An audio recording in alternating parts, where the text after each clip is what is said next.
The mystique of African traditional sports. As a sports journalist who has spent years covering the African sports scene, I have always been fascinated by the unique traditional sports that are played across the continent.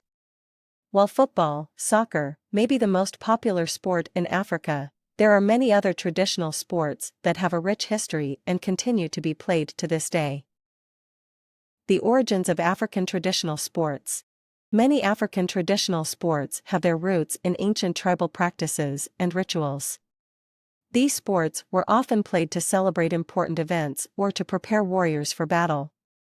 Over time, they evolved into more formalized sports that are played for recreation and competition. One such sport is Nguni stick fighting, which is practiced by the Zulu people in South Africa. This sport involves two fighters using long sticks to strike each other's shields and helmets. The goal is to disarm your opponent or knock them to the ground. While the sport may seem violent, it is actually highly regulated and is played in a controlled environment with strict rules.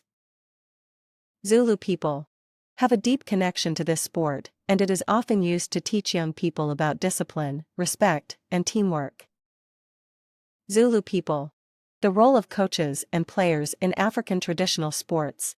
While many traditional African sports do not have formal coaches or teams, there are still individuals who play a significant role in the development and success of these sports.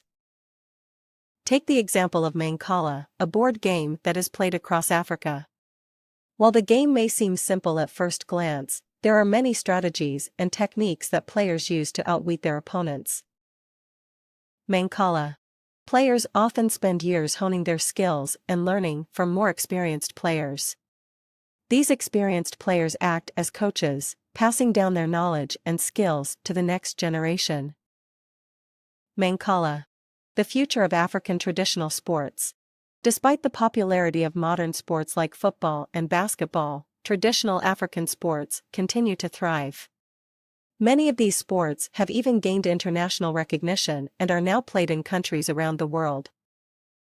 However, there is still work to be done to preserve and promote these sports.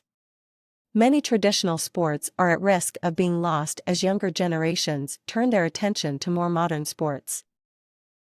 It is important for African communities to recognize the value of their traditional sports and to pass them down to future generations. By doing so, they can help preserve their unique cultural heritage and ensure that these sports continue to be played and enjoyed for years to come. African communities. Conclusion. In conclusion, African traditional sports are a fascinating and important part of the continent's cultural heritage. They offer a unique glimpse into the history and traditions of African communities and continue to be played and enjoyed by people around the world. As a sports journalist, I have been fortunate enough to witness the passion and dedication that players and coaches bring to these sports. I hope that this article has helped to shed some light on the mystique of African traditional sports and that it